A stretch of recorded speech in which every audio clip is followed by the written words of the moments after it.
सरस्वती, अरे वो सरस्वती, कहाँ मर गई? धरती खा गई या आसमान तुझे? जब देखो यह बुढ़िया मेरा दिमाग खराब करके रख देती है। कामचोर कहीं की, इसका रोज का ही है यूँ काम से जी चुरा कर गायब हो जाना। आ जाने दो इस बुढ़िया को, मैंने भी इसे ठीक ना किया तो मेरा नाम भी सुझाता नहीं। इसका सारा गायब होना निकालूंगी आज। सरस्वती देवी जी की बहू अपने घर में इधर से उधर अपनी सास को ढूंढते हुए गुस्से में बड़बड़ा रही थी। 5 मिनट बाद सरस्वती जी घर में दाखिल हुई तो बहू हाथ में पानी की बोतल लिए हुए खड़ी थी। तो वही अपनी सास के सर में दे मारी तो उनकी चीख निकल पड़ी और वे ज़मीन पर नीचे गिर पड़ी। उनके सर में सूजन का गोला पड़ गया था। कहाँ मर जाती है? क्यों बिना बताए तू रोज़ रोज़ किससे मिलने जाती है? इस उम्र में शर्म नहीं आती तुझे? मेरा जीना हराम करके रख दिया है तूने। जब भी कुछ काम करना होता है तो तू गायब हो जाती है, फिर मुझे ही करना पड़ता है घर का सारा काम। आज के बाद अगर बाहर गई तो आज तो बोतल से मारा है, कल को तेरी टांग ही तोड़ दूंगी। घूर मत इन बड़ी बड़ी आँखों से मुझे। सुजाता ने सारी हदें पार कर अपनी सास के सर में बोतल मारकर वहाँ ज़मीन पर पड़ा छोड़ दिया। वह तो शुक्र है बोतल प्लास्टिक की थी, अगर स्टील की होती तो उनके सर के टुकड़े टुकड़े हो गए होते। लेकिन पानी से भरी हुई प्लास्टिक की बोतल भी कम नहीं होती है। अगर अचानक से सर में मारो तो दिन में तारे नज़र आ जाते हैं। और सरस्वती जी तो वैसे भी बूढ़ी औरत थी, उनके सर में अचानक बोतल लगने से चक्कर आ गए और वह नीचे गिर पड़ी। उनकी आंखों से आंसू टपक रहे थे। उनके जुर्म भी कुछ नहीं था, वह घर का सारा काम करके ही बाहर गई थी। लेकिन उनकी बहू सुजाता बहुत खराब प्रवृत्ति की थी। सास पर ऐसे हाथ उठा देती थी जैसे वह कोई बच्चा हो। ये बुढ़िया, अब वहीं पड़े रहने का बहाना मिल गया तुझे? अब खड़ी भी हो जा वहाँ से। अब क्या तुझे उठाने के लिए 4 लोग कंधा देने आएंगे? चल उठ वहाँ से, घर में इतने सारे काम पड़े हैं, जाकर जल्दी से निपटा लो। सरस्वती जी वहाँ से धीरे धीरे दीवार के सहारे उठी और किचन में जाकर खाना बनाने लगी। और बहू मोबाइल में अपनी पसंदीदा शॉर्ट्स वीडियो देखने में व्यस्त हो गई। सरस्वती जी के 2 बेटे हैं और 2 बहुएं। बड़ा बेटा नवीन, छोटा बेटा संदीप। नवीन की पत्नी ललिता और संदीप की पत्नी सुजाता। नवीन अपनी पत्नी और बच्चों के साथ दूसरे शहर में रहता है, जहां उसकी एक मल्टीनेशनल कंपनी में जॉब है, जबकि छोटा बेटा संदीप कस्बे में अपनी मां और पत्नी के साथ रहता है, जो पास के शहर में बैंक में कार्यरत है। सरस्वती जी मोटी तगड़ी, बहुत बुद्धिमान और शांत स्वभाव वाली महिला है, लेकिन बहू ने उन्हें शांत बनाकर बहुत हल्का कर दिया था। उनकी सेहत पर बहुत बड़ा असर पड़ चुका था। जब दीनानाथ जी से शादी होकर इस घर में आई थी तो देखने वाले के होश उड़ गए थे। अपने माँ बाप की यह 2 बहनें हैं। दोनों बहनों में 2 साल का फ़र्क है। सरस्वती जी छोटी और बीना जी बड़ी हैं। दोनों बहनों की शादी एक ही मंडप में इसीलिए कर दी गई थी क्योंकि इनके पिता को अनेक बीमारियों ने घेर लिया था, जिसे यही निर्णय लिया गया था कि दोनों बहनों की शादी एक साथ ही कर दी जाए। दोनों के लिए सुयोग्य वर भी मिल गए थे, तो उनके पिता ने अपने जीवित रहते हुए एक ही मंडप में दोनों के फेरे संपन्न कर दिए। शादी के कुछ समय बाद ही उनकी मां परलोक सुधार गई। सरस्वती जी का बचपन से एक ही सपना रहा था और वह सपना पेरिस का एफिल टावर देखने का है। पिता भी एक किसान थे, तो उनकी हैसियत भी अपनी बेटी को एफिल टावर दिखाने की नहीं थी। अपने कमरे को भी एफिल टावर की तस्वीरों से सजा रखती थी। तो उनकी बड़ी बहन उन्हें रोकते हुए कहती थी, यह पागलपन छोड़ दे सरस्वती, ऐसे सपनों में क्यों जीती है जो संभव ही ना हो। छोड़ दे मेरी बहन, सपने वही देखना चाहिए जो संभव हो सके। ताकि हम उन्हें पूरा करने के लिए जटिल से जटिल प्रयास कर सके। सरस्वती जी ने अपने धुन में गुनगुनाते हुए अपनी बहन को जवाब दिया तो उनकी बहन चुप हो गई। सरस्वती जी के सर पर एफिल टावर का भूत सवार था, जिससे वह थोड़ी बहुत रकम जो पिताजी से मिलती है उसे जोड़ने में लगी हुई थी। उसके साथ साथ वह अपनी माँ से मंगोड़ी और पापड़ भी बनाना सीख रही थी। इस दौरान उनकी शादी हुई तो उन्होंने सोचा अब तो शादी हो रही है तो पति मुझे एफिल टावर दिखा देंगे, लेकिन यहाँ पर भी फूटी किस्मत। पति का व्यवसाय भी सिर्फ करने खाने तक ही सीमित था, लेकिन दीनानाथ जी बहुत ईमानदार व्यक्ति थे और सरस्वती जी से बहुत प्रेम करते थे। उनके खाने पहनने में कोई कमी नहीं आने देते थे, लेकिन सरस्वती जी का एफिल टावर का सपना उन्हें चैन से नहीं रहने देता था। वह मंगोड़ी और पापड़ बनाने में माहिर हो गई थी। उनके हाथ के बने हुए मंगोड़ी और पापड़ लोगों को बहुत पसंद आने लगे थे। उसे जो भी कमाई होती थी उससे वह थोड़ा घर में खर्च करती और थोड़ा जमा करती रहती थी, किंतु उनका यह काम बच्चे होने पर छूट गया था। फिर जब बच्चे थोड़े बड़े हुए फिर से काम करना शुरू कर दिया था, क्योंकि बच्चों के अच्छे भविष्य के लिए, उन्हें पढ़ने लिखने के लिए और अपने सपनों को लिए वह जी जान से मेहनत करने लगी थी। इसी दौरान एक दिन अचानक दिल का दौरा पड़ने से दीनानाथ जी चल बसे, जिसे सरस्वती जी के कंधों पर और अधिक जिम्मेदारी आ गई थी। पति की अचानक हुए देहांत ने सरस्वती जी को पूरी तरह से तोड़ डाला था। वह घबरा गई थी। उन्हें समझ में नहीं आ रहा था कि क्या करे, कैसे करे। बच्चे भी बहुत छोटे थे, किंतु उन्होंने खुद को संभाला और अपने दोनों बच्चों की खातिर जीवन में आगे बढ़े। उन्होंने अपने बच्चों के अच्छे भविष्य के लिए खूब मेहनत की और सोचने लगी कि मेरा सपना मेरे बच्चे ही पूरा करेंगे, मेरे बच्चे ज़रूर मुझे पेरिस ले जाएंगे।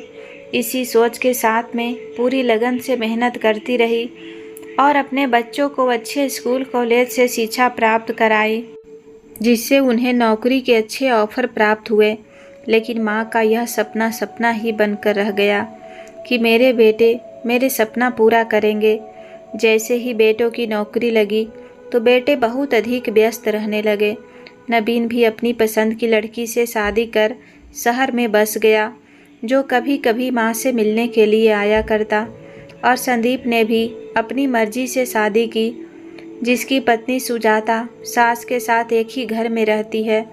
किंतु सुजाता सरस्वती जी को चैन से सांस तक नहीं लेने देती है। खुद पूरा दिन टीवी में व्यस्त रहती थी और सास से पूरे घर का काम करा लेती थी, लेकिन सरस्वती जी हिम्मत हारने वालों में से नहीं थी। वह घर का काम भी करती पर अपने मंगोड़ी पापड़ का काम भी संभालती, किंतु यह मंगोड़ी पापड़ का काम सुजाता को बिल्कुल भी सुहाता नहीं था। जब भी सास अपनी मंगोड़ी पापड़ का काम करने बैठ जाती, तभी सुजाता घर में बवंडर खड़ा कर देती थी और अपने पति से शिकायत करती कि देखिए जी, आपकी मम्मी पूरे घर में क्या गंदगी मचा कर रखती हैं, किसी चीज़ की कमी रखी है इन्हें, सब कुछ अच्छा खासा पूरा होता है, तभी इन्हें यह काम करने की ज़रूरत पड़ जाती है।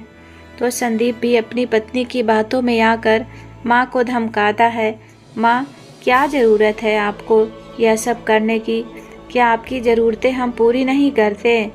कल से घर में यह सब कुछ दिखाई नहीं देना चाहिए, अगर मुझे दिखाई पड़ा तो सब कुछ उठाकर सड़क पर बाहर फेंक दूंगा। बेटे की डांट से सरस्वती जी परेशान हो गई और सुजाता बड़ी खुश हुई अपनी सास का काम छुटाकर। कुछ दिन सरस्वती जी ने काम नहीं किया तो 2 पैसों की भी मोहताज हो गई, क्योंकि बस घर में 2 रोटी खाने को मिलती थी और 2 रोटी के अलावा इंसान के और भी खर्च होते हैं। बुढ़ापे में तो दवाइयों का खर्च और भी बढ़ जाते हैं, और एक ही तो सरस्वती जी का सपना रहा है बचपन से, जिसे जीते जीते अब वह बुढ़ापे में आ चुकी थी, लेकिन उनका सपना पूरा होते हुए नहीं देख रहा था। कभी कोई अड़चन तो कभी कोई अड़चन आड़े आ जाती थी। अब सरस्वती जी परेशान हो उठी थी। वह अब करे तो क्या करे। उनकी बड़ी बहन बीना जी के भी शादी पास के ही देहात में हुई थी, किंतु कस्बे में सरस्वती जी के घर की थोड़ी दूरी पर सही दामों में एक प्लॉट बिक रहा था, तो उन्होंने देहात को बेचकर वह खरीद कर वहीं घर बना लिया था। उनके भी 2 बेटे और 1 बेटी थी। बेटी और बड़े बेटे की शादी उन्होंने कर दी थी, किंतु छोटा बेटा पंकज शादी नहीं करना चाहता था। पंकज अपनी मौसी सरस्वती जी से बहुत प्रेम करता था, उनका पूरा साथ देता था। उसने ही अपनी मौसी का बैंक में खाता खुलवाया था। खुद का बेटा बैंक में नियुक्त होते हुए भी उन्हें भांजे का सहारा लेना पड़ता था, क्योंकि संदीप को अपनी माँ का काम करना पसंद नहीं था। बैंक में खाता खुलवाने की तो दूर की बात है, इसीलिए सरस्वती जी ने बेटे बहू की चोरी से दूसरे बैंक में भांजे के साथ जाकर खाता खुलवा लिया था, जिसमें वह अपने काम की रकम जमा करती रहती थी। लेकिन बेटा बहू ने उनके सारे किए कराए पर पानी फिर डाला था। फिर उन्होंने अपने भांजे से इस बारे में बात की, तो उसने घर जाकर मंगोड़ी पापड़ के ऑर्डर लेना शुरू कर दिया, जिसे सरस्वती जी अपने घर का सारा काम करती, और जो टाइम बचता है उसमें घर घर जाकर पापड़, चिप्स और मंगोड़ी बना दिया करती। सब कुछ ठीक ही चल रहा था, किंतु आज सुजाता ने अपनी सारी हदें पार कर सास पर ऐसा अत्याचार किया कि वह पूरी तरह टूट गई। सुजाता ने उन्हें बाहर न जाने का फरमान सुना डाला।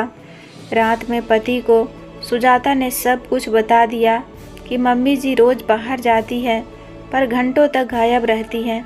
तब संदीप ने मम्मी को गुस्से में बड़बड़ा कर पूछा कि कहाँ जाती हो, तो उन्होंने सब कुछ बता दिया कि मैं इस काम से बाहर जाती हूँ। तो संदीप गुस्से में और भी लाल हो गया, लेकिन सुजाता ने अपने पति को शांत कर दिया और वह शांत हो गया। सुजाता ने संदीप को कहा कि अगर माँ काम करने बाहर जाती हैं तो इसमें हरज ही क्या है। संदीप बोला, तुम बोल रही हो यह बात जो माँ के काम से इतना चिढ़ती है। संदीप ने भी सख्त होकर सुजाता को कहा, तो सुजाता बोली, संदीप ठंडे दिमाग से सोचो, आज के महंगाई के दौर में सारे खर्चे पूरे करने के लिए कितने पैसों की ज़रूरत होती है, और आज हर चीज़ के दाम ऊंचाई छू रहे हैं। पापड़ और मंगोड़ी के दाम भी कहां से कहां पहुंच गए हैं। संदीप सुजाता की बातें ध्यान से सुन रहा होता है और सोच विचार करते हुए कहता है कि कह तो तुम ठीक ही रही हो, चलो फिर ऐसे ही करते हैं। वह अपनी माँ को इसी शर्त पर बाहर जाने की आज्ञा देता है। सरस्वती जी मन में सोच कर बेटे बहू की बातें पर हाँ कर देती है, लेकिन सरस्वती जी मन ही मन सोचती है कि अगर बात नहीं मानेंगे तो जो आधी रकम हाथ में आएगी वह भी नहीं आ पाएगी। इसी तरह वह फिर से घरों में जाकर अपना काम शुरू कर देती है, जिसमें उनका जो रकम मिलती आधी सुजाता को देनी पड़ती थी। सुजाता अपने सास के सपने और उनके बैंक खाते से अनजान थी। वह यही सोचा करती थी कि बुढ़िया 2 पैसे कमाकर अपना खर्चा पूरा कर लेती है। एक दिन जब सरस्वती जी अपनी मंगोड़ी पापड़ के काम से बाहर गई हुई थी, तो सुजाता उनके कमरे में कुछ लेने गई। वहाँ उनकी नज़र पलंग के नीचे रखे बक्से पर पड़ी, जिसमें जल्दीबाजी में सरस्वती जी उनका ताला बंद करना भूल गई थी। जैसे ही सुजाता की नज़र उस पर पड़ी, वह चलते चलते रुक गई और नीचे फर्श पर बैठकर उस बक्से को खोजने लगी। ओहो, बुढ़िया का बक्सा, चलो आज देखते हैं बुढ़िया ने इसमें क्या खजाना छुपाया हुआ है। मेहनत तो बड़ी करती है बुढ़िया, फिर भी इसके पास होगा ही क्या। वह बक्से को खोलते खोलते बोले जा रही थी। जब उसने बक्सा खोला तो उसका मुंह खुला का खुला रह गया। ओहो, यह बुढ़िया ने इसमें कैटलॉग रखे हुए हैं। वह उन सभी कैटलॉग को उठाती है तो देखती है सभी कैटलॉग एफिल टावर के हैं। वह सोच में पड़ जाती है, आखिर यह एफिल टावर के कैटलॉग क्यों है, उसे समझ नहीं आ रहा था। तभी उन कैटलॉग में से एक फाइल नीचे गिरती है। सुजाता उसे उठाती है तो उसकी आंखें फटी की फटी रह जाती है। उसका मुंह खुला का खुला रह जाता है। उस फाइल में बैंक की पासबुक होती है जिसे सुजाता और संदीप अनजान थे। वह उसे खोलती है तो उसकी आंखें और बड़ी हो जाती है। जब वह रकम देखती है तो अपने दांतों तले उंगली दबा लेती है। उस पासबुक में पूरे 4 लाख की रकम थी जो सुजाता के होश उड़ा रही थी, और उसके साथ एक लेटर था जिसमें सरस्वती जी ने अपने पेरिस जाने के सपनों के बारे में लिखा हुआ था। मैं सरस्वती देवी, सादा जीवन जीने वाली एक साधारण सी औरत, जिसकी बचपन में ही हमेशा से एक ही ख्वाहिश रही है, पेरिस जाने की। मुझे पेरिस का एफिल टावर बहुत पसंद है। मेरा सपना है, मेरा जुनून है। ना जाने मुझे यह जुनून कहाँ से आया। बस बचपन से ही मैं इस ख्वाब संजोए हूँ। मेरी बहन कहती है कि तेरा यह सपना कभी पूरा नहीं होगा, लेकिन मेरा दिल कहता है कि यह मेरा सपना ज़रूर पूरा होगा। माता पिता की इतनी हैसियत नहीं थी कि मेरा सपना पूरा कर सके। मेरा सपना पूरा सपनों को मार डाला। फिर सोचा पति मेरा सपना पूरा कर देंगे। मेरे पति का कारोबार हल्का होने के कारण मैं अपने सपनों के मन में दबा कर काम किया, लेकिन मेरा मन बार बार यही कहता कि नामुमकिन को मुमकिन बनाया जा सकता है। मैंने जीवन भर मेहनत की अपने बच्चों के लिए। मेरे बच्चे मेरे सपने साकार करेंगे, लेकिन यहाँ पर भी मेरा नसीब कमज़ोर निकला। लेकिन मैं हार नहीं मानी। मैं अपने सपनों को साकार करके रहूँगी। भगवान मेरा साथ देंगे। मैं मेहनत ज़रूर करूँगी। साथ भगवान देगा तो मेरा सपना ज़रूर पूरा होगा। अच्छा जी, तो यह बात है। सुजाता ने लेटर पढ़कर कहा। बूढ़ी घोड़ी लाल लगाम, पेरिस जाना है बुढ़िया को। सुजाता ज़ोर ज़ोर से हंसने लगी। उसकी आवाज़ सास के कमरे में बुरी तरह से गूंज रही थी। वह हाथ में लेटर लिए हंस हंस कर पागल हो रही थी। मैं भेजूंगी तुझे पेरिस। आज बुढ़िया जल्दी घर आ जा। आज तुझे एफिल टावर के ऊपर ही बैठाऊंगी। यह सब बोलते हुए हंसे जा रही थी। वह बैंक पासबुक और लेटर अपने कमरे में ले गई। जब सरस्वती जी घर आकर अपने कमरे में गई तो उनके होश उड़ गए। अपना बक्सा खुला देख उनका दिल ज़ोर ज़ोर से धड़कने लगा। जब उन्होंने वहां अपने पासबुक और लेटर गायब देखा तो उनका रंग पीला पड़ गया। हे भगवान, आज यह कैसे खुला रह गया। अपने माथे को पीटते हुए बोली। वह दौड़कर सुजाता के कमरे में गई। बहू, मेरे बक्से से तूने सामान निकाला है? सरस्वती जी ने घबराते हुए पूछा। तो सुजाता हंसने लगी और बोली, हाँ, तेरा सपना अब मेरी मुट्ठी में है। तेरे पेरिस जाने का सपना कभी पूरा नहीं होने दूंगी। आज आने दे तेरे बेटे को। सरस्वती जी सुजाता के हाथ पैर जोड़ती है और बोलती है कि बेटा, तू संदीप को इस बारे में मत बताना। लेकिन सुजाता उसके बातों को अनदेखा करके उसके पासबुक ऊपर उछालते हुए कमरे में इधर उधर घुमाती रहती है। सरस्वती जी हाथ जोड़कर उसके पीछे पीछे चलती है, लेकिन सुजाता को जरा भी दया नहीं आई। इतने में संदीप भी आ जाता है। वह कमरे में आता है तो देखकर पूछता है कि क्या हो रहा है यह। आइए श्रीमान, देखिए अपनी माँ के करतूत, कहते हुए पासबुक और लेटर संदीप के हाथों में थमा देती है। तो जब वह लेटर पढ़ता है तो उसकी आंखें फटी की फटी रह जाती है। अरे वाह मेरी माता, मैं बैंक के कर्मचारी और मुझसे ही चोरी। मेरी बैंक में खाता ना खुलवाकर दूसरे बैंक में खाता खुला रखा है और 4 लाख की रकम भी जमा करा रखी है। और यह क्या ड्रामा है। बूढ़े में इतना बचपना दिखा रही हो। यह पेरिस पेरिस क्या लगा रखा है आपने। हमें तो कभी दूसरे शहर तक नहीं लेकर गए और तुम खुद पेरिस जाने के सपने लिए बैठी हो। अरे अब जिंदगी के दिन कितने बचे हैं। अब तेरी बुढ़ापे में राम नाम करने की बजाय तुम्हें पेरिस घूमने की पड़ी है। संदीप अपनी माँ को अपशब्द बोले जा रहा था। उसका साथ उसकी पत्नी भी हंस हंस कर दे रही थी। बेटे और बहू को ऐसा व्यवहार देख सरस्वती जी की आंखों में आंसू बह रहे थे। वह हाथ जोड़ बेटा बहू के सामने गिड़गिड़ाती रही, किंतु दोनों पर कोई असर नहीं हो रहा था। संदीप लेटर और पासबुक अलमारी में रखते हुए बोला कि मेरे साथ जाकर यह रखकर मेरे खाते में जमा करा देना और अब बात ख़त्म कर अपने कमरे में जा। बेटा, मैं कुछ भी नहीं मांगा तुमसे। यह मेरे खून पसीने की कमाई है। तुम बहुत छोटे छोटे थे जब तुम्हारे पिताजी का देहांत हो गया था, मैं बड़े ही कठिनाइयों से तुम्हें पाला है और यह रकम इकट्ठा किया है। बेटा, उस पर रहम कर, मेरा सपना पूरा होने दे बेटा। बुढ़िया, मेरा दिमाग मत खा, मैं बहुत थका हुआ हूँ। और अपनी माँ के बिना बात सुने अपने कमरे से बाहर धक्का दे देता है। सरस्वती जी अपने कमरे के नीचे फर्श पर बैठकर बहुत रोती है।